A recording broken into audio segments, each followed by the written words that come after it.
Hey, I'm doing a Star Wars Lego set box review.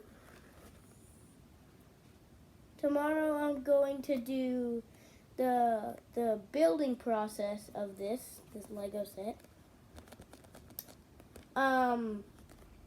So yeah, it's called Duel on Mandalore. I'm just telling you that because all the letters are backwards. Fun fact, star is actually rats backwards. So, yeah. So the box art is pretty good because we have like Ahsoka, wait.